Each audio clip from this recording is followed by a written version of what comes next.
10 pass ઉમેદવારો માટે CISF-માં constable તથા ટ્રેડમેન્ટની ભરતી અંગેની જાહેરાત પ્રકાશિત કરવામાં આવી છે. તો વિડીયોના અંત સુધી બન્યા રહો જેથી કરીને તમારાથી એક પણ માહિતી મિસ ન થાય. પોસ્ટ કોન્સ્ટેબલ તથા ટ્રેડમેનની છે. કુલ જગ્યાઓ 1161 જેટલી છે. છેલ્લી તારીખ 3/4/2025 છે. તમે અહીંથી WhatsApp ગ્રુપ તથા Instagramમાં જોડાઈ શકો છો. એપ્લિકેશન મોડ ઓનલાઈન છે. Selection process physical test, written exam, medical examination. Official website તમે અહીંથી જોઈ શકો છો. મહત્વની તારીખો: અરજી કરવાની શરૂઆતની તારીખ 5 માર્ચ 2025 છે અને અરજી કરવાની છેલ્લી તારીખ જે છે તે 3 એપ્રિલ 2025 છે. એજ લિમિટ ઓછામાં ઓછી 18 વર્ષ અને વધુમાં વધુ 23 વર્ષ હોવી જરૂરી છે. ક્વોલિફિકેશન 10 પાસ હોવું જરૂરી છે.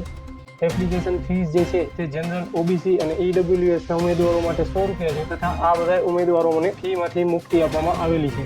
તેમજ ઓનલાઈન અરજી કરવાની વેબસાઇટની લિંક અહીં આપેલી છે. તો ટ્રાય કરો, વિડીયો તમારા મિત્રો સુધી શેર કરો તેમજ તમે ગુજ ઇન્ફો હબને સબસ્ક્રાઇબ કરવાનું ભૂલશો નહીં.